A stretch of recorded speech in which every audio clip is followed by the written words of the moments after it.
All right, time for the Shark Tank session, where a lot of startups are going to be pitching their businesses, and there are sharks sitting right here who are going to judge the business on their numbers and presentations. So it's going to be an interesting event. You've delegated? Before that, I just wanted to let all the entrepreneurs that we are starting the session. So if you guys are around, please come to the table to the right or left and be ready for your presentation. One more thing is there's a last chance for getting your raffles for the Turkish airline, and a lot of other booths also have several raffles going on where we will be drawing a lot of prizes right after the Shark Tank. So if you have not done that, please go ahead and put your business cards. If you don't have business cards, just write your name on one of the business cards that they have and put in your submission. So with that, are we ready to start the session? Are we ready? All 3D, are we ready? Ready. Clicker? I'm ready. You got the clickers? Let's All right. rock. Please, everybody, put your hands together for the host of the Shark Tank, our very own Umair Khan. Assalamu alaikum, everyone. Can everybody hear me? Welcome to Shark Tank 2022, right here at Open Silicon Valley. It's been a brilliant conference, and it's going to go up a notch now. I'd first like to welcome our distinguished panelists / judges / VCs / sharks. So Arif Hilali from Bain Capital, Amar Hanavi from Moment Ventures, and Bilal Zubairi from Lux. If you can just stand up and take a bow for our sharks. They're there. We have for our sharks and for all of you a real feast of reason and flow of soul. From food to health, to medical, to decorating their unchi havelis. Now, most of you might contend that both reason and soul may not be very friendly with our sharks, but I disagree. I know them, they're very good people. So we have our sharks all ready, and we have 5 amazing startups. These are folks that I have met with for some time. They are folks that I've met, some of them recently. Incredible presentations, and you know, the age range is all over from 11 to 24. So with that, please welcome our very first startup with a huge applause, All3D.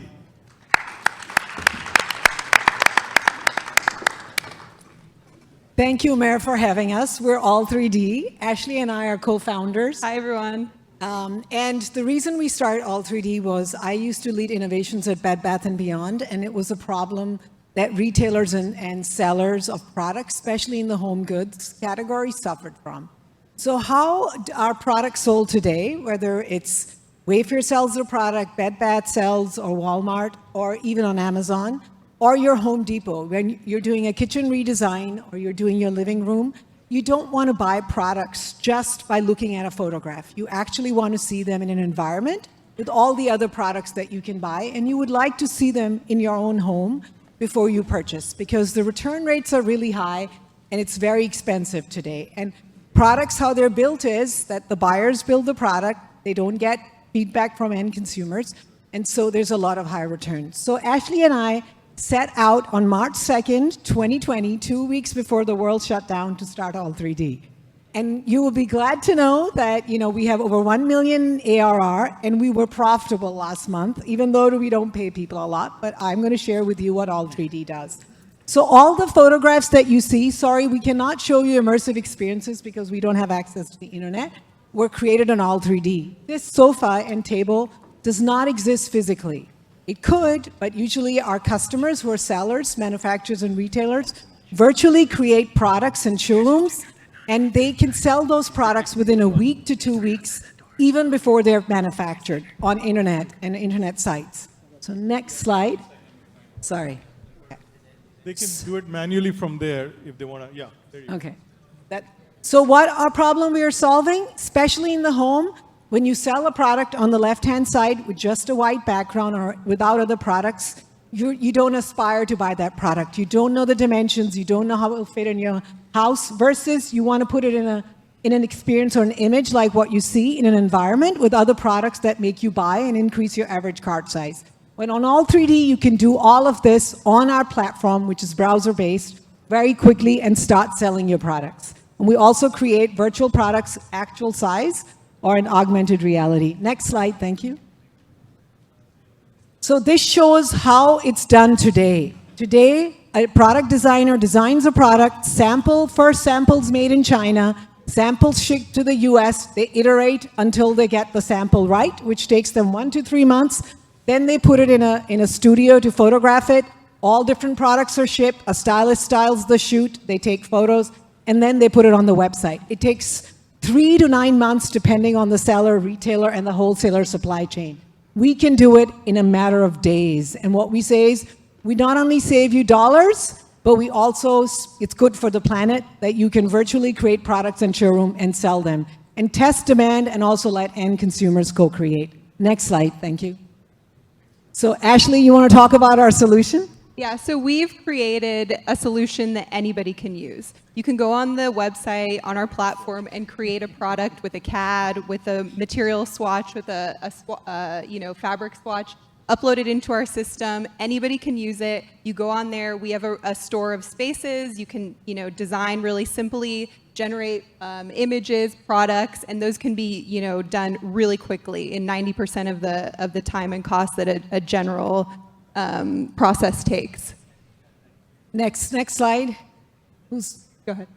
So you can see, you can create a product, then you can create many variants of the same product. We're already on Wayfair, Target, Amazon's website, how our sellers use our platform and put the products and sell.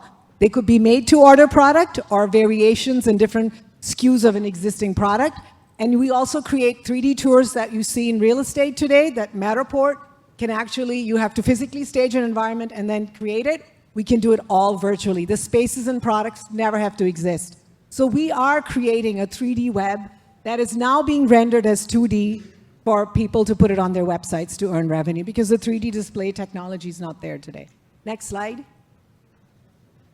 Competition, we're the only browser-based platform that is out there. Our competition's Unreal Engine, Unity, or it's digital agencies that are highly fragmented, that hire 3D modelers and 3D software to actually take months to do what we can do in days. We're the fastest, affordable, and high-quality platform, and that's why our customers love us. Next slide.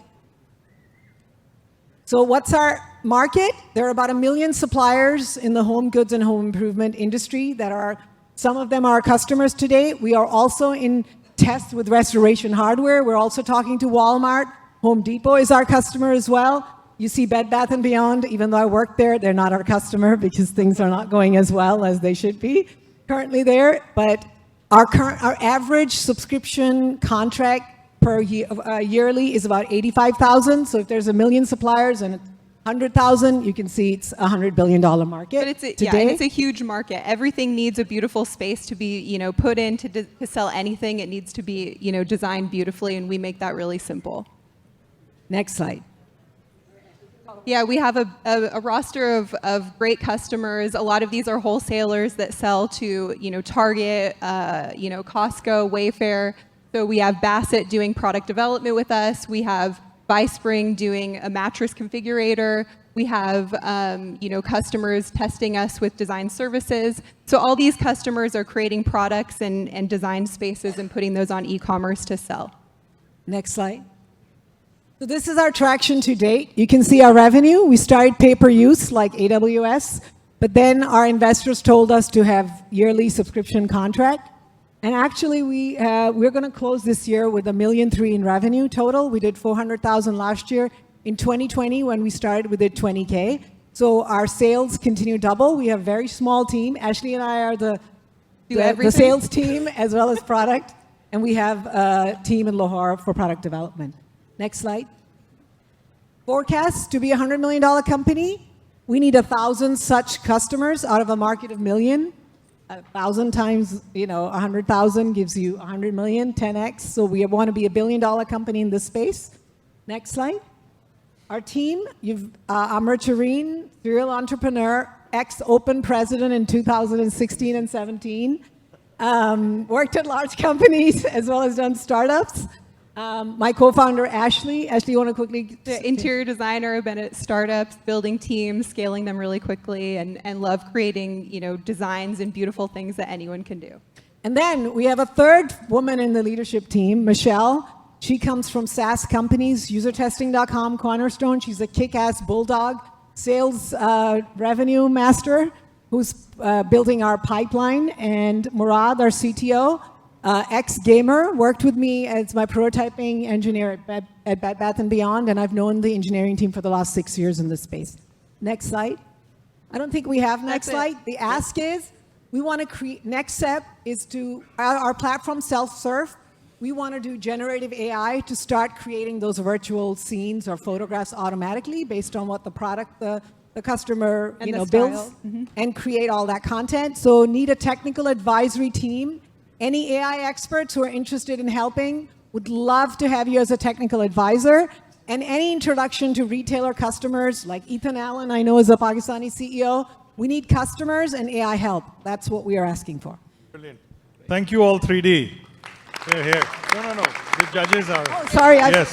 The judges get their No, we have had 2 so many minutes no's, now, so you know. because you guys ran over, so sharks can ask any questions they have. So I'm biased about this space because I love it. We're the largest investors in this company called Matterport that does a lot of virtual staging and stuff. So the question I have for you is, are you creating digital assets, which as you said, could become generatively created with using AI, or are you creating the ability for me to upload my environment and then and then see that in my environment, and hence the entire technology stack that a Target or a Wayfair might need for me to be able to see what my house looks like with this particular furniture or this particular carpet? Great question. So the reason why we call the company All 3D, because it is all 3D. So whether a retailer has a model, a 3D representation of their product, or if they do, they can upload into our system, and we have beautiful spaces. We have a whole asset library of props and spaces that can be scanned or can be created on our platform, or they can create their own. So if your house doesn't exist, if you're an architecture, you could come, but we're not targeting that environment. Market, you could upload your CADs and we can get a 3D version made, or scan version. We could work with Matterport. And then we also have all the software, self-serve software for people to go and get all these brand pages of products and spaces and put them together using the browser-based platform and generate whatever output format. We automatically put cameras in places where they should be based on previous knowledge that in a room in a Matterport, rather than a camera being placed in. We automatically do it all in our browser. So we do all those things to generate, and that's the software that we've built. But we will never go to an end consumer. We'll always go to a retailer or a designer. We're a B2B platform, so that's the. And so you need subscriptions, yearly contracts on our site. But they could sell to you, you know what I mean? Your interior designer could build your house on our platform and use all our products to decorate yours if they wanted to. Yeah, so this is great, thank you. So you are a technology provider, so it's a SaaS provider, so you compete with people who are trying to sell technology into these companies as well, is that the way? So you said Unity is a competitor as well, in some way? So today they're not in our space, Yeah. but they are mainly for gamers, so Yeah. we are for e-commerce. Our competitors are usually, they're building it on top of these European platforms, like V-Ray and others, and Escape and whatever the hell. We're using WebGL and Okay. 3.js. So ours are all browser-based because we want it to be so easy. Because I learned at Bed Bath, if you gave someone the ability to download a Unity app or Unreal, they couldn't work it. With the browser, it's easy. But what we do is we downscale everything that's high resolution in the cloud down to a format called GLB for browser. And so that's how they make it. So it's fast and easy. How we've done the UI design and making it usable by anyone. And usually we have All 3D for Teams. So it's your buyer doing it, your merchandiser, your product developer, your e-commerce person. So they're all using our system to do all of this. And in the back end, all the heavy lifting is done automatically through a JSON transfer from a browser to the high end and the back end, and then we generate all the format. So that. Great. Okay. All right. Round of applause for All 3D. Thank you so much. All right. Well, next up, please put your hands together for Sark MedIQ. Sark, come on over. Okay. Good evening, attendees, judges, Thank you for giving us this opportunity. I'm Sadim Mahmood, CMO of SARC MedIQ.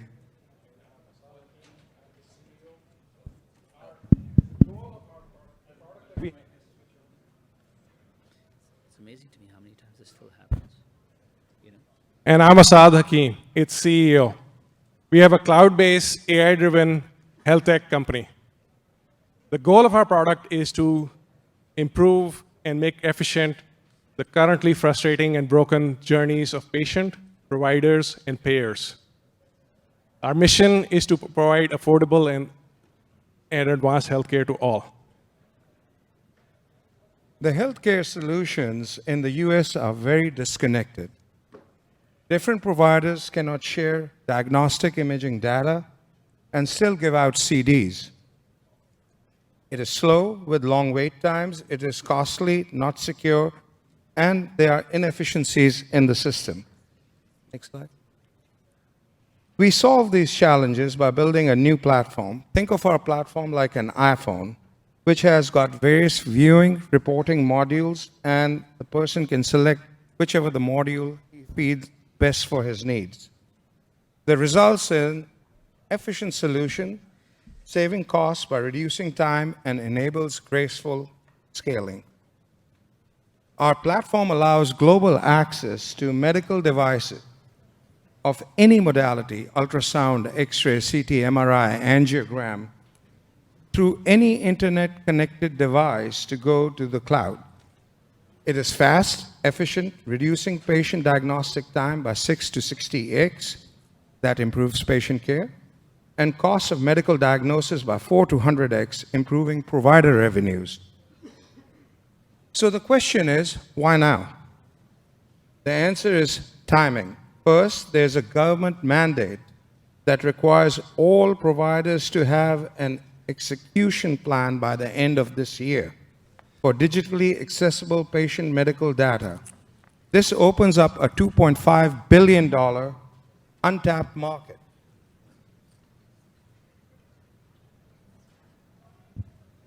I'll just shout. It's working? Okay, thank you. 2.5 billion untapped market it really creates a want to a need. Second, AI has enabled scalable solutions for solid medical infrastructure. Because of this, we're able to already launch multiple products. We have a PACS system, which is a reporting and viewing system, and we have launched the personal imaging management system, so patients can upload and view their data on our platform. And this fuels, we're already generating revenue with these products. This fuels the next stages on the roadmap, which are much difficult problems to solve, with a goal to have payer trust so they can enable insurance auto-pay to providers, which only happens when we enable a very robust AI. The slides are actually off because we gave a new slide. But anyways, so no, I know, I went back because the newer version of slides, we changed it according to Umair Bhai's. Anyway, sorry about that. So the successful business has 4 T's: team, technology, traction, and timing. As its CEO, I have a PhD in AI and computer vision and a Stanford GSB degree. Stanford changed my perspective. I wanted to solve bigger world problems, and what other than health. I met my CMO, Sadim Mahmood, who's a Vanderbilt graduate. He has sat on many hospital administrative boards. He currently has multiple surgical centers and clinics, and he also has a national successful RCM business. He was frustrated with the journeys of the patients, providers, and payers. A vision was realized, and SARC MedIQ was formed. We brought in Colin McCain, who is from NIH and has experience in doing AI-based medical image diagnosis, particularly cancer diagnosis, and Rahil Bodla, who's a success coach from MIT. Our team of advisors include leaders in medical and technical fields.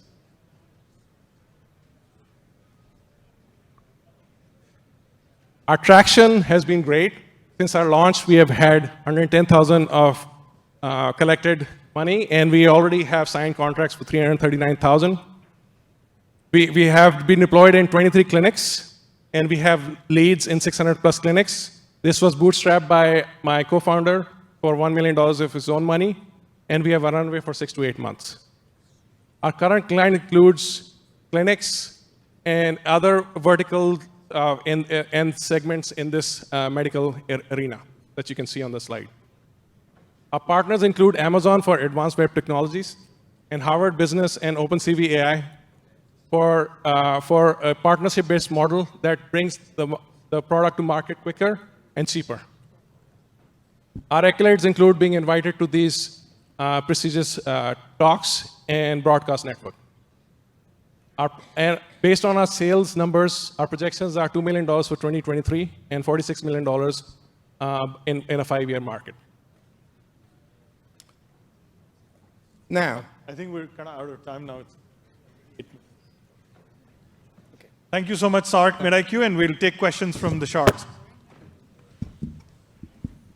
Hi, folks. Thanks so much for sharing the plan. And certainly anyone who's been involved in healthcare knows there's a huge need for AI and technology to help make the industry more efficient. Could you just help me understand who exactly is the customer within a clinic, so who you're calling on, and then what is the ROI or the return on investment that they would typically expect to see from the system? great question. First of all, our customer base is going to be the small clinics, small to medium-sized clinics, surgery centers, urgent care centers, rural hospitals, critical access hospitals, as well as imaging centers. That's the base we are going for. ROI. So the ROI, basically the CAGR year over year in the 5-year projection, 59%. No, but sorry, but I meant the return on investment that the customer would get from buying the product. So when they're spending money with you, Average- what is the benefit? But maybe you could just give me, like, what's the source of the value they get from it? How do they justify the purchase? Okay, two values. First of all, it is a SaaS business which has got a subscription as well as a digital storage kind of thing. And that's actually, we are bringing a very expensive PACS system, which is only millions of dollars only can be afforded by hospitals, to literally pennies, which everybody can afford. But what's the value? But the clinic gets what value from it, from having that system? The value proposition is over here. They reduce the diagnostics time by 4 to 60x, and they reduce the cost by 4 to 100x compared to. So that's the value proposition. The competition is charging a lot more, and it's a lot slower. That's the value. Any other questions before we are done? Bilal, you good? One question that comes to mind is what sort of integrations you need to build into other EHR systems? I'm assuming the AI you're using is OpenCV or, like that's not proprietary to you. So it's really about making the workflow really convenient for the smaller clinics. But they're using other EHR systems as well, or is that the primary one? So the AI part is proprietary. The partnership model that I'm talking about is we're working with Harvard University professors as contractors and OpenCV AI. It's not OpenCV.org, which is the nonprofit organization that everyone uses. It's Satya Malik's CEO. He's a good friend of mine. We built this, and he's done this for Philips, GE, and sold as a consultant. So the IP remains with us. We invest with them.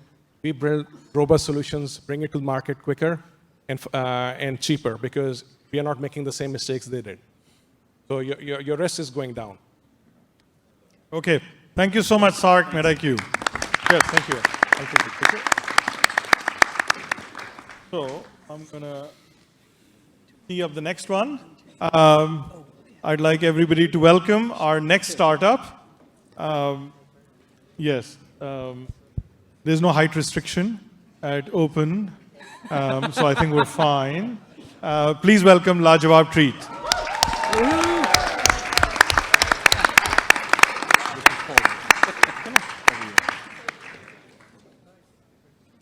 Hi everyone, my name is Niall Chaudhry, And my name is Punal Chaudhry. and together we are Lajawab Lajawab Treats. Lajawab Treats is a home baking business which specializes in small batch fusion desserts. So this is one of the reviews from one of our loyal customers. Let's rewind back to the beginning of COVID-19. Our dad had just started a new job, and our mom was working hard as a frontline worker. My sister and I put our heads together and knew we wanted to make a special date night for them. What started out as a 3-course meal with pasta and some chocolate souffle ended up to be an unstoppable passion. Then in February of 2021, we even got our first customer. And when he gave us a $5 tip, that was the light bulb moment, and Lajawab Treats was born to our Pakistani parents' dismay.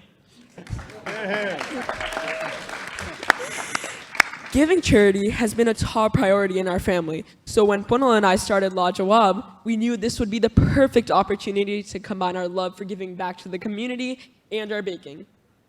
Each month, we give a portion of our monthly salaries, and we give them to organizations that help homeless shelters, flood relief, and children's education. So these are some of our best sellers. The first one is Rose Cardamom Creme Brulee. The second one is Boba Themed Macarons. These are some party cakes. This is us, Team Lajawab. Awesome. The problem.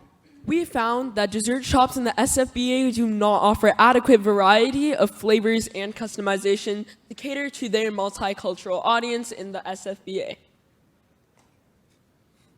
Our products offer the perfect solution. Lajawab Treats is the perfect blend of Pakistani and American fusion flavors. As Pakistani Americans ourselves, we wanted to include both Pakistani flavors and American flavors to represent our culture in the media. This is a dessert stand of mango panna cottas and our bestseller, Rasmalai Tres Leches cake. Here are some party cakes that we made. The first one is a Cars-themed cake, and the second one is a Neon 13 birthday cake. Our market analysis.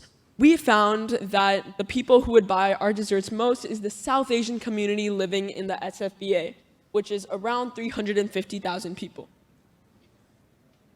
Our competition is the local bakeries. So basically, we offer high quality ingredients, and we also have a very big variety of desserts. These are some of our wedding cakes, and this is our traction. We've experienced tremendous growth over the past year and a half. Today, we've baked over 4,000 plus desserts, 200 plus cakes, and generated a total revenue of over $30,000.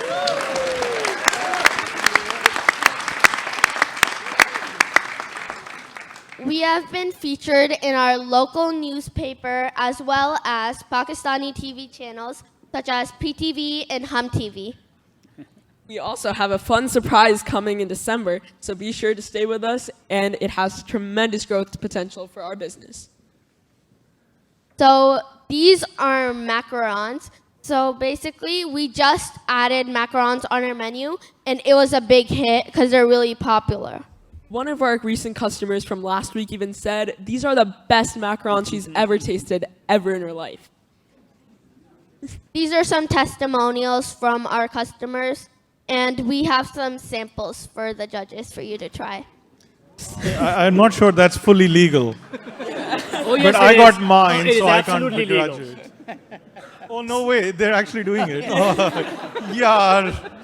Okay. So our samples include our best sellers, our Rasmalai Tres Leches cups, our Faluda cake cups, our mango panna cotta, and some customized macarons with your guys' company logos. We're too busy eating now. Yeah. Are we done? Any last? Let's finish up. Yeah, because you guys are out of time. Okay. Too much. That's great. Our ask is for I'm always business ready to see mentorship, sweet. corporate funding, and we want to get into retail in the next year. So we need a lot of help with that. So our funding ask is for you to help us with website, marketing, kitchen equipment, insurance, and branding, etc. Sharks, we may look small, but we know that our future is going to be Lajawab. Yeah.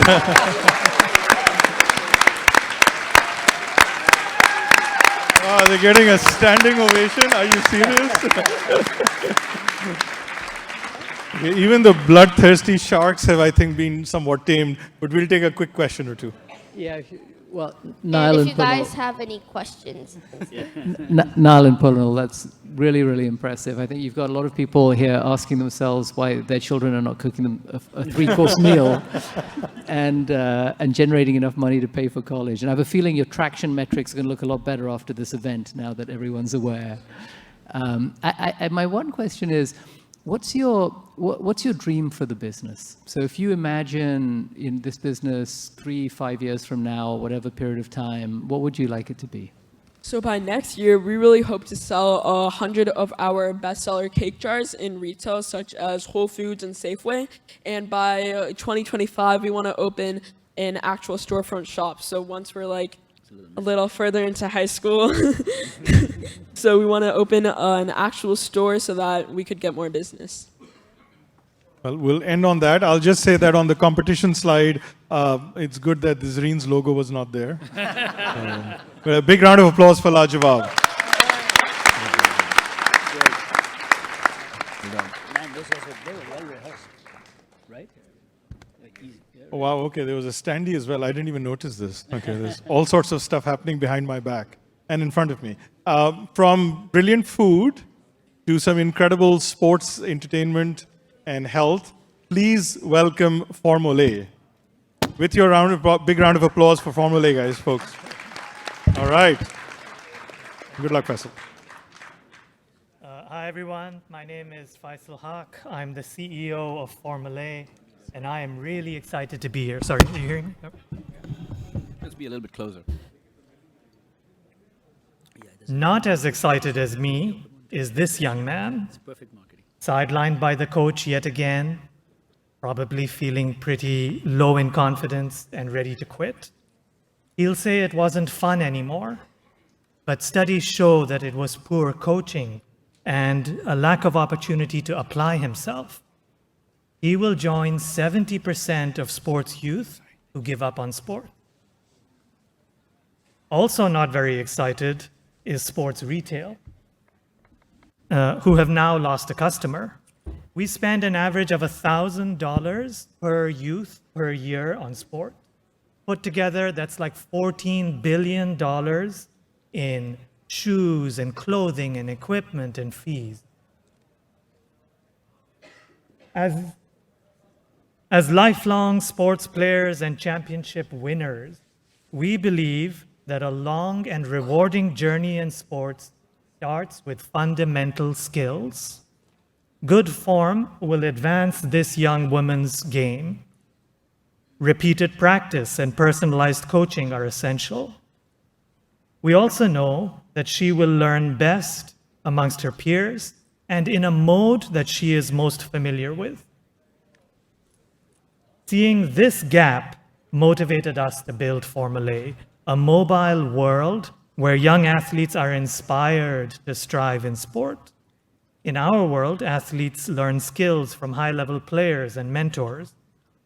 They practice with our AI-based virtual coach, and they apply what they've learned in 3D skills challenges. Formulae, some of the text to come. Formulae is interactive and scalable only because of the video AI technology it's built on. Our ability to analyze, compare, and manipulate 3D form differentiates us from other sports apps, which only offer video or statistics. Formulae is a multi-sport platform where starting with soccer in the US with plans to expand internationally, and then on to other sports where form and peer engagement are central.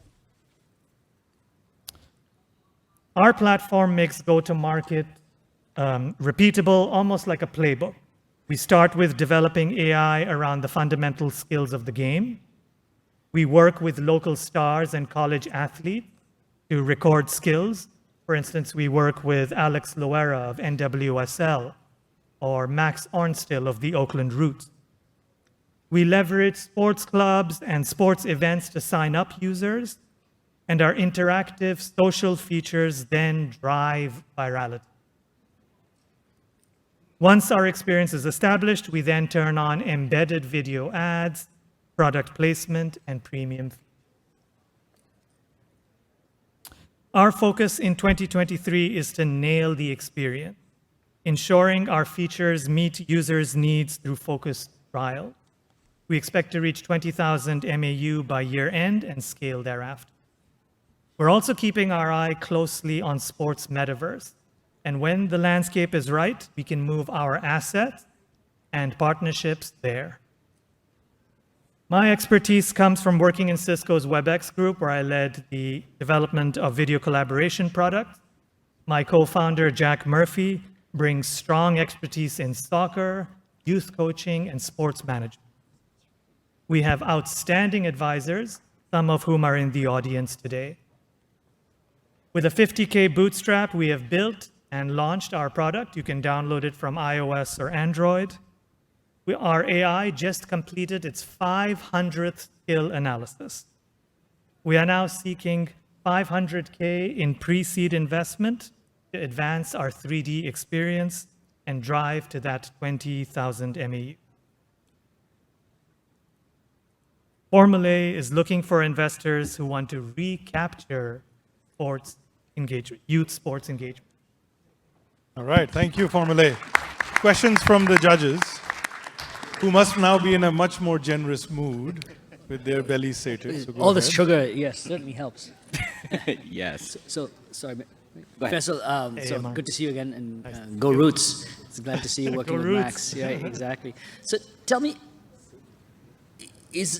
I don't do consumer investing as you. I don't invest in consumer markets, so it's interesting for me to try to figure out this business. When you think about engaging the kids, is it for the kids or the parents? Who's the audience? Who's the customer that you're trying to get to use your platform? Our end customer is, Right. we want to go straight to them. We want to engage them, keep them using our app. All our experiences, our interactions, the enhancement of 3D is all catered to them. Ultimately, we will of course make ads, the revenue, but ultimately a parent will have to come up to pay for premium. Okay. But our plan is to work with the youth. I guess one question that comes is maybe they are already in certain environments, and would they adopt a new platform to do something, or would they just find something on TikTok, or where would they find the things that they want to follow would be a question that comes to mind for me.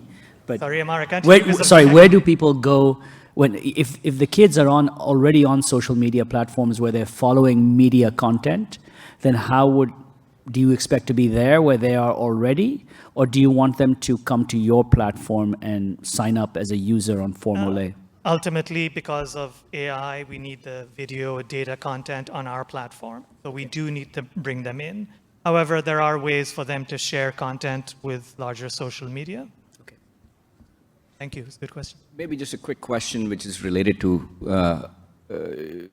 this is customer. Most of these types of companies, right? Like whether it's for adults or kids, or it's for physical workout or for sports, the biggest problem they run into is customer acquisition, right? It's a little bit of a, how do I know this actually works? And until I try it, I wouldn't know, even if I hear about you. How do you address that problem? Like, how do you make sure that somebody uses it for a month or two, long enough to see some difference, continues to use it, and then says, you know what, this is so good, I'm going to actually pay and become a premium member? This is a very good question. First of all, how do we get to those youth? So one of the reasons we go for team sports is because they have a lot of adhesion. So if we go to events and we get 2 or 3 we hope that our viral features will pull in the rest. Now, the question about how do we retain them and show them that we are adding value. At the end of the day, our AI is a feedback engine. It shows them how they are doing. We show them how they compete, how they rank in leaderboards and these sort of things. That is feedback to them to know that they have to keep on work. We make it as interactive and engaging so that it's never a burden on them, but it draws them in out of just the excitement. I have a free suggestion for you to think about, which is a focus on initially in a population that's actually using private coaches, which is a pretty big deal. And most people don't know if their coaches are, frankly, full of crap, right? Like they're good or not. AI can actually help them figure out how good the coach might be and what they're teaching them. Absolutely right. People will plunk down $500 for a coach who honestly is probably not up to the task. Thank you. It's very good feedback.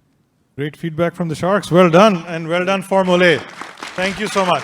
All right, our final contestant of the evening to continue with the Feast of Reason and now the Flow of Soul. Please welcome Sare. Round of applause for Sare, please.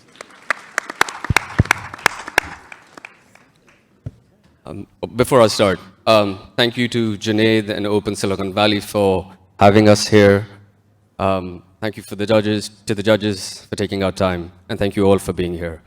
Those were some incredible pitches. I'm going to try and make it interesting. My name is Farhan.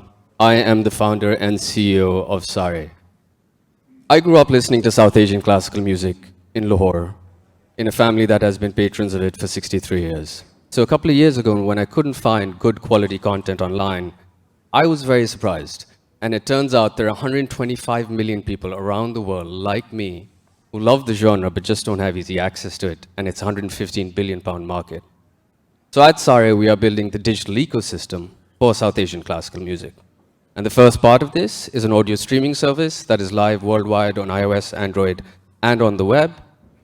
In the future, users will be able to give appreciation payments to artists, book them for events, book them for lessons, and a whole lot more, all of which is very difficult to do today. Young digital South Asia is growing. They have a voracious appetite to consume music digitally. The music industry is going to be doubling by 2030, according to Goldman Sachs, and the tech is unbundling in all sectors. We are at the nexus of music tech and ed tech, where we provide easy access to the content,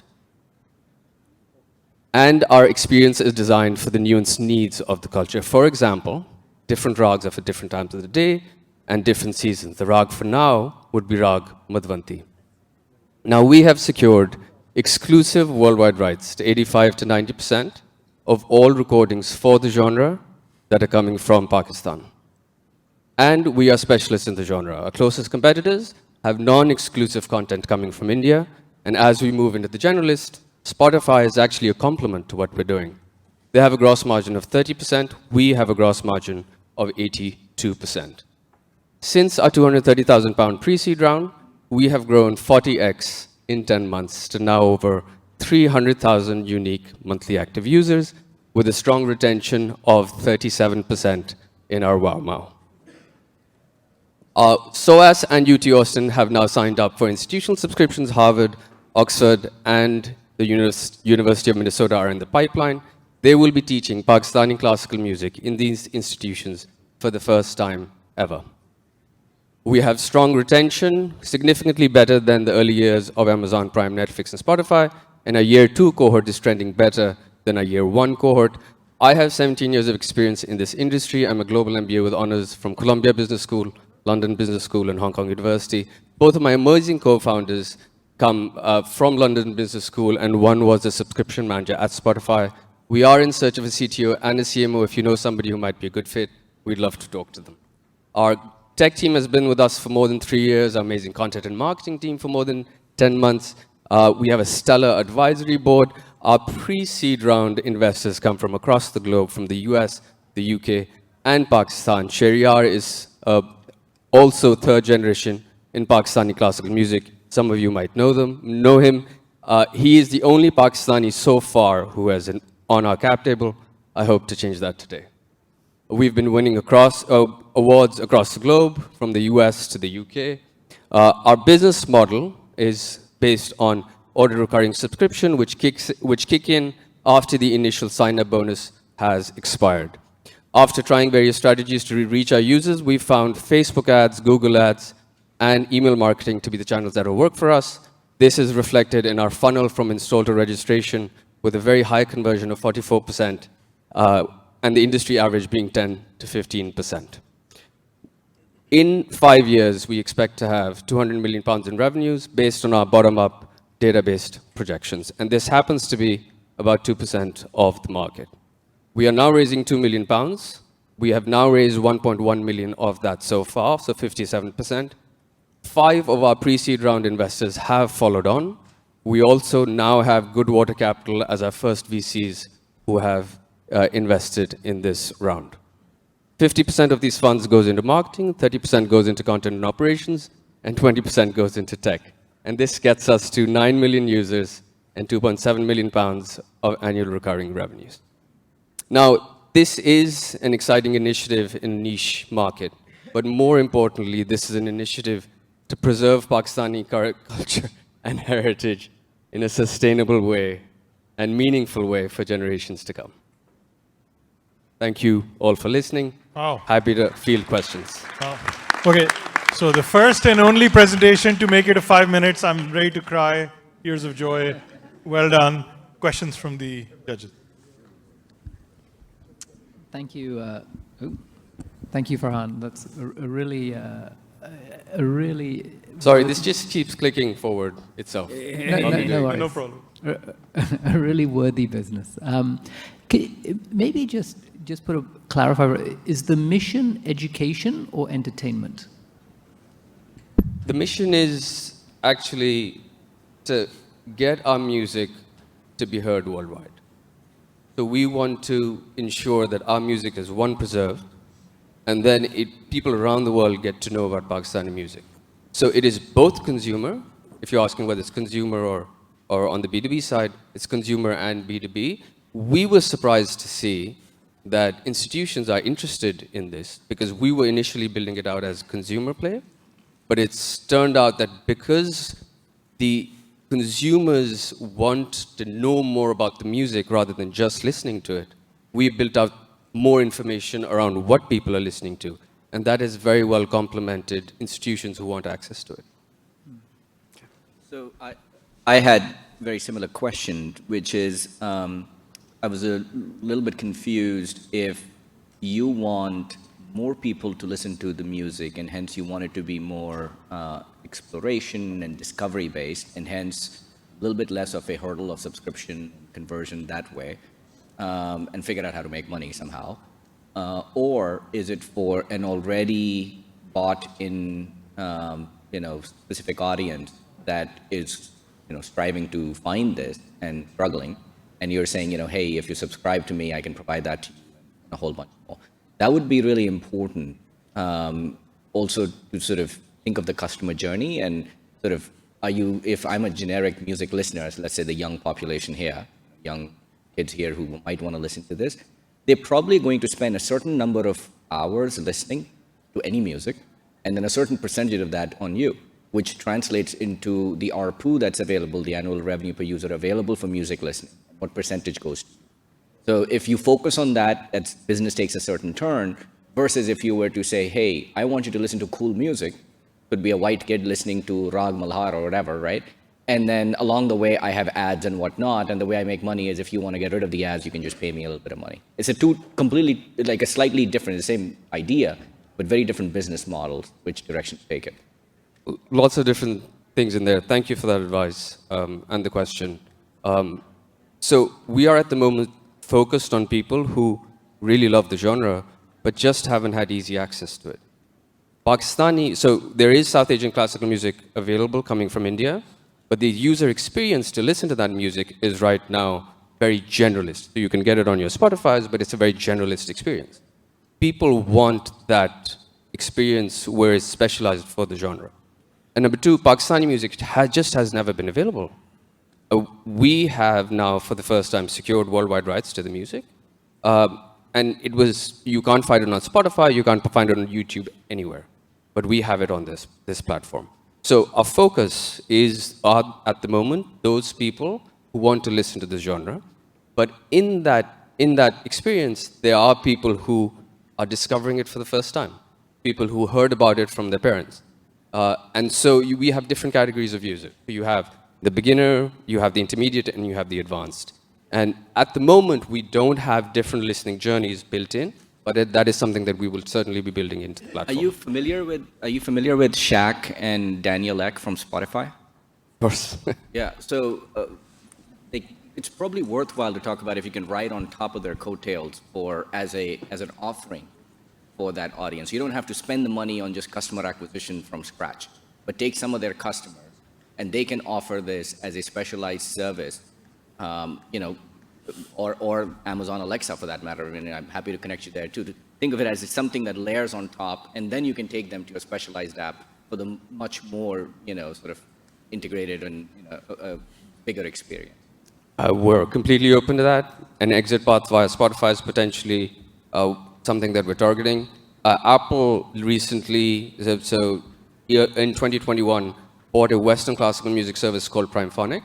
And on the back of that acquisition, it's rumored that they're going to be launching a separate app called Apple Classical in the next iOS version, most likely.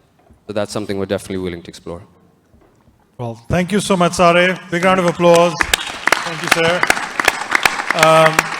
So the judges had about 15 minutes to decide, but now you have 4 minutes to decide.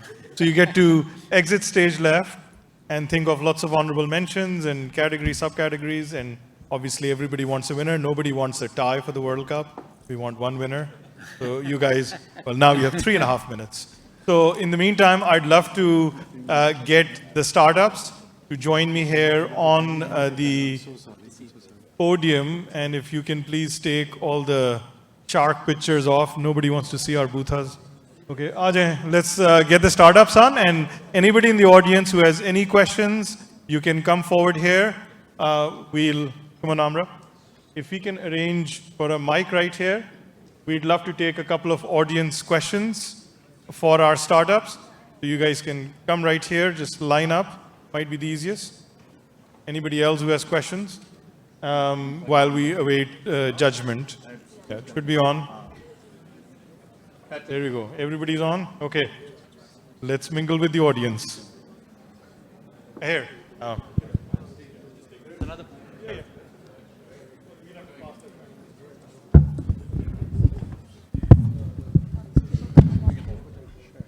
Hi, my name is Ali. Regarding the very last presentation, Pakistani classical music, when I think about building a business, especially in a market that's already been established and tapped, I think about building a moat around my business to protect it from people coming in and taking my market share.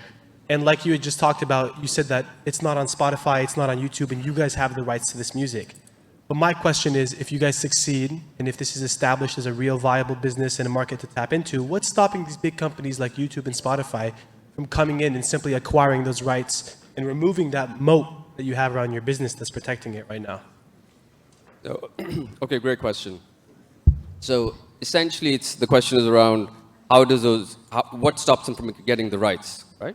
Or what's protecting your market share? So we have a legal contract which is valid for another 25 years, one. But let me share how we've gotten the rights to the music. There is an organization in Lahore, which some of you might know of, called the All Pakistan Music Conference. That has been hosting concerts of music for classical music in Lahore for the past 63 years now. So, and some context to that, classical music is predominantly improvisational and spontaneous in nature. And so live events become a very important platform where the content is produced. So this organization had all of the 63 years of recording collecting dust in its archives, and I managed to convince a 25-member executive committee that this is incredible music. We need to start sharing this with the world. It helped that my grandfather had started that organization. My mother still runs it. I'm a part of the executive committee, which is why I knew the content existed in the first place. The current president of the All Pakistan Music Conference is also an investor in SARE. So the likelihood that somebody else comes to this organization, which holds the nearly monopoly share of the rights to the music, comes in and is able to buy those rights is highly unlikely. Thank you. Appreciate it. The next question, right? Hi. So my question is for the medical AI folks. Something that caught my attention, you said untapped and smaller businesses, right? Outpatient clinics, perhaps imaging centers. When you think of untapped and medical imaging, there's a lot of real-world evidence that's there, especially outside of the hospitals. Have you thought about that strategy, particularly in real-world evidence and how pharma comes into the play? I'm sorry, I don't understand the core of the question. So the untapped nature of medical imaging, right? Beyond just putting it on the cloud, there's really untapped pixel data that can really correlate to outcomes, particularly from what's happening from the pharmaceutical perspective, right? They have clinical trials, and then a lot of that real-world evidence has been captured on these imaging. And so it's now that you have, as you grow and scale, you're going to have access to really all this data on the edge. And so my question to you is it part of your strategy, or have you thought about, monetization or data sharing? Absolutely. Yeah, that's one of the tenets, because once you have this gold standard data of the different diagnosis done by professionals, specialists, we can do it on ramp. So we can enable other companies who want to use this data for doing their AI analysis, for example, universities and other companies. That's another monetization model. But we haven't reached that gold standard yet because we don't have enough capture yet. So as we grow, obviously, that will be a monetization model. Okay. All right. I think the sharks are back. So we're going to turn this over to our judges. So we'll just give a little bit of feedback, and we thought we'll just divide up different players, different companies. I'll just give a little bit of feedback on All3D. As I said, this is a fabulous idea. It's a very interesting, this is the future we're going to live in. It's going to be virtual, whether we like it or not. And we felt that there's a lot to exploit for you to take the technology platform further, so that you don't get relegated to, obviously, which you don't want to be, the sort of commodity 3D design provider.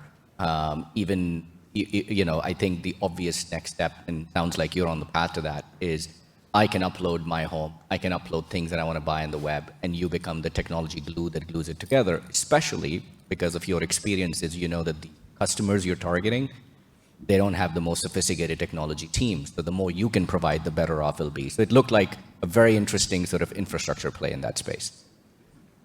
Great. I guess I'll go next, and I've got Sare and Formole, which appeals to me. I'm a soccer fan and I'm a music fan, so I really like the businesses you were going after. I think the questions we had there was some interesting, compelling ideas, but differentiation would be interesting to explore, like how are you going to be different from other tools in the training space for athletes? How are you going to distinguish and grow Sare within your market? And both, I think, have some really interesting opportunities ahead of that. That's what we thought as a group, and really liked what you were doing. You want to talk about that?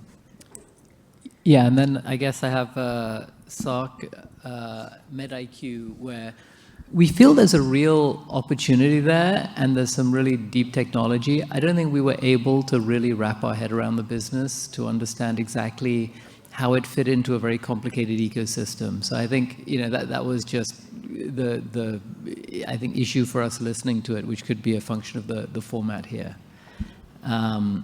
And then I guess the final one, Lajawab. I think what we'd say about what can we say? I think you guys did a really wonderful job on the presentation, and we all feel that you're very lucky to have found something that you enjoy and feel passionate about early in life. It often takes much longer for people to come across that, and you should really run with it and take it as far as you can, because it's really, really exceptional. Right. Great feedback. Thank you. And that's it. Giving these was really great. Yeah. And so, yes, based on having to make a very difficult decision, we feel that with the caveat that everyone has done a fantastic job, and we think we see promise in every business, Yes, yes. We And will, yes. as sharks, we have to eat, so we'll give the award to Lajawab. Yeah. Oh! Yeah, there you go. Well done. The sharks may not have a heart, they may not have a soul, but they all have stomachs. We all have But I think the startups are absolutely incredible. So big round of applause to all our startups, please. Amazing Shark Tank, amazing quality. Well done to our winners. Well done to everybody else. And a round of applause to our judges. Thank you, everyone. And stay tuned now for the keynote that's about to start. Well done, everyone.